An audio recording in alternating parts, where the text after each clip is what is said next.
Ya, kalau kita tidak bisa menemukan USP, kita hanya bermain di zona red zone.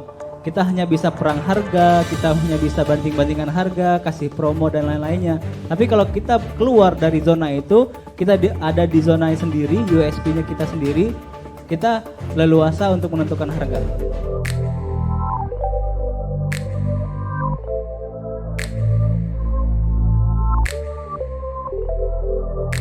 Ultimate Funneling Framework. Ya, apa sih ini funneling gitu ya? Ada yang udah familiar nggak dengan bahasa funneling ini?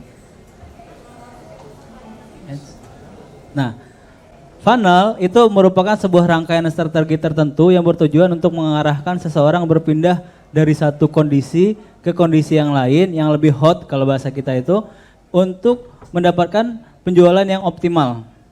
Ya, jadi ini adalah perjalanan serangkaian strategi yang untuk biasanya ada orang yang belum kenal produk kita, terus kita buat dia kenal, sudah kenal kita buat dia tertarik, setelah dia tertarik kita buat dia berhasrat untuk membeli, setelah itu kita kasih konten call to action untuk mereka action untuk beli. Nah, rancangan inilah yang kita strategikan. Ya. Jadi untuk funnel ini kita akan ada 2 pembahasannya. Pertama masalah customer journey. Customer journey ini adalah perjalanan customer. Ya. Kita harus tahu customer, mungkin nanti kita akan praktekkan juga gimana cara membuat customer journey kita. Yang kedua adalah membuat konten strategisnya. Ya. Nah, kelihatan gak sih? Kelihatan ya, customer journey merupakan perjalanan customer mulai dari sebelum mengenal, saat mengenal sampai membeli produk dan jasa yang kita tawarkan, dan setelah melakukan pembelian produk atau jasa kita. Itu kita desain, kita buat perjalanannya mereka. Ya, kalau kita nggak buat nanti mereka kita nggak bisa mengoptimasi prosesnya mereka sekarang ada di mana gitu. Ya, tujuan kan kita sebenarnya kan untuk jualan. Tapi sebelum jualan kan mereka harus melewatin dulu fasenya apa, nggak ujuk-ujuk beli. Ini adalah life cycle-nya. Pertama adalah yang ini traffic, sumber traffic. Jadi dari mana mereka berasal? Ya, kita harus pikirkan apa yang membuat dari mana saja customer itu datang, sumber trafficnya dia. Yang kedua, setelah dia datang ada engagement. Ya, biasanya setelah adanya engagement mereka follow. Setelah follow biasanya mereka baru bisa kita convert sales, jualan. Setelah jualan kita delivery produk atau jasa ke customer tadi. Setelah bisa di-delivery dengan baik, baru kita bisa upsell. Ya. Setelah upsell, nanti dia ngerasa puas dan dia akan memberikan referral kepada teman-temannya, sehingga referral tadi menjadi sumber baru di market kita. Oke. Jadi customer kita nanti makin lama makin nambah terus. Kenapa? Karena dia ngikutin pola ini yang kita desain. Oke. Lanjut.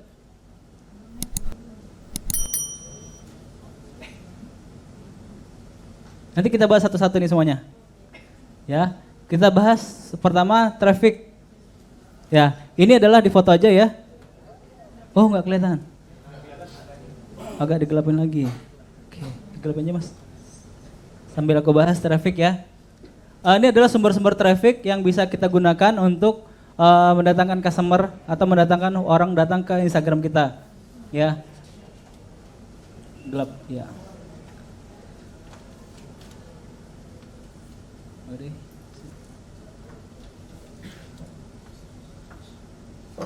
Nah, oke. Pertama yang menjadi sumber traffic itu adalah konten yang viral, ya. Habis itu hashtag, habis itu IG Ads atau FB Ads, Google Ads juga bisa masuk traffic, referral, endorse, paid promote, affiliate. Pernah dengar istilah affiliate?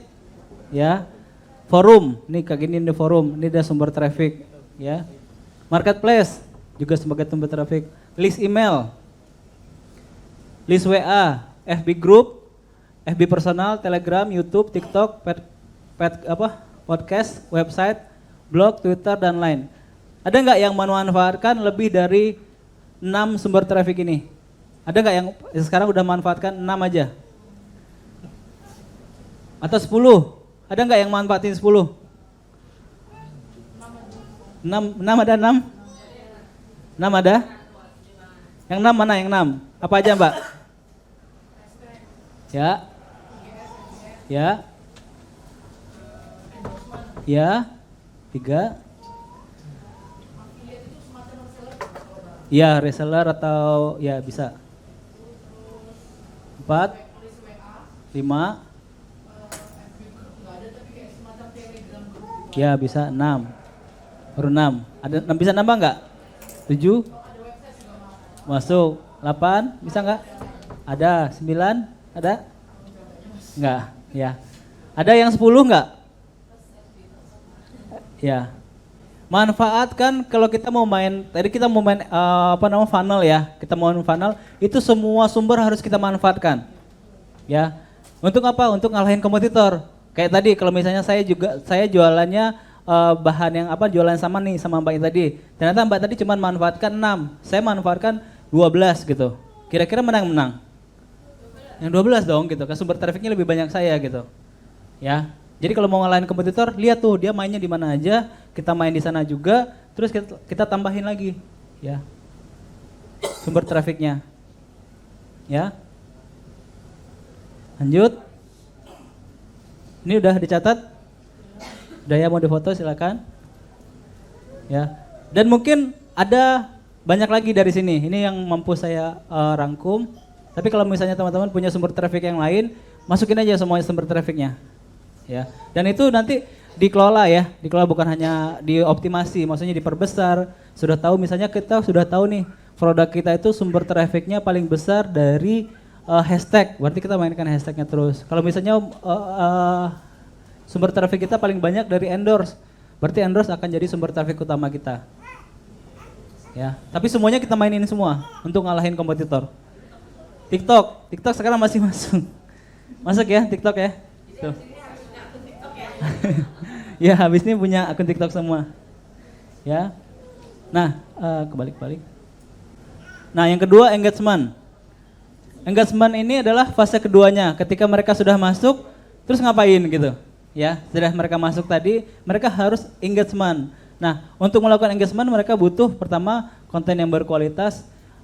Nanti kita bahas. Tadi kita udah bahas juga sebenarnya pembahasan konten sedikit, tapi nanti akan lebih dibahas lagi di konten strategis. Konten yang berkualitas tuh yang berikutnya adalah konten yang relevan dengan market kita, dibahas juga. Terus ada trigger untuk memancing berinteraksi, biasanya copywriting. Tadi ditunjukin sama Mbak Linda. Aku ingin ngumpulin caption ya di Facebook posting. Terus captionnya aku pengen ngumpulin orang-orang yang belum pernah menang giveaway di IG aku. Ternyata pas dikasih trigger gitu aja, pengen nanya gitu, ada 4.000 orang yang komen, aku belum. Gitu. Itu adalah memancing untuk engagement. Yang berikutnya adalah fast respon. Fast respon dari admin dan CS. Biasanya sudah komen mereka, udah DM mereka, tapi gak ada yang balas gitu ya. Percuma juga. Jadi kita sediakan juga admin khusus untuk ngebalas WA dan DM. Oke, lanjut. Nah, follow. Coba lihat akun akun IG-nya. Lengkap nggak ini semuanya? Ada yang belum? Lengkapin. Ya. Profilnya ada logo atau produk, ya. Jangan yang di luar ini, ya. Kita jualannya produknya apa, profilnya yang alay lah, apalah gitu ya. Jadi nggak meminat orang mau follow, ya elah nih gambar profilnya begini gitu. Jadi nggak malas gitu mau follow. Nama brandnya apa? Ya, bio. Nah, bionya itu tadi keluarkan adalah tonjolkan USP kita. Ya, kayak kita sekarang lagi promo misalnya jual buku. Kita buku resep gratis ongkos kirim seluruh Indonesia gitu. Itu USP-nya. Ya. Terus ada link kemana orang akan ditampung. Ya, bisa ke website, ke marketplace atau ke WA. Itu kan ada di bio, di bawah itu ada linknya, diisi. Kalau punya website silakan diisi, kalau enggak buatlah link WA aja. Jadi ketika orang klik sana langsung masuk ke WA kita. Ya, ada alamat.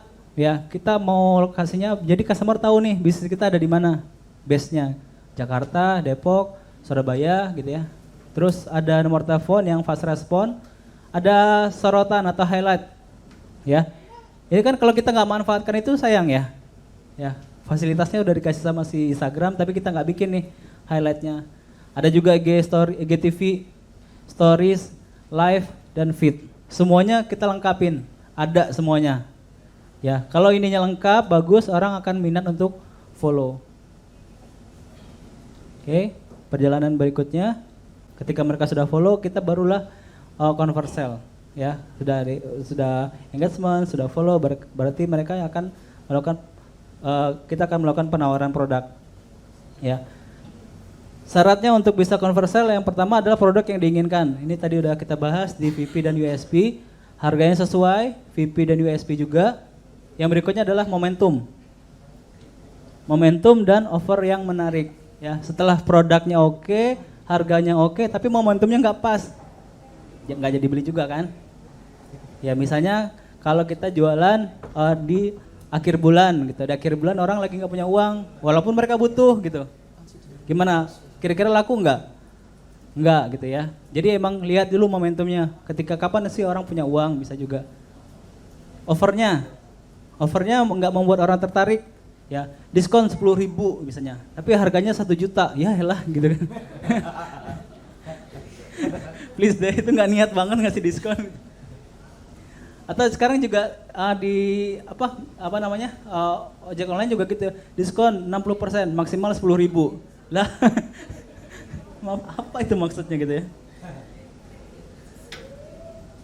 Oke. Momentum ini ya. Semua orang tidak suka dijualin, tapi semua orang suka beli, benar nggak? Nah, untuk itu kita harus memanfaatkan momentum atau kita yang membuat momentum itu sendiri. Ya, contohnya momentum payday, biasa kan?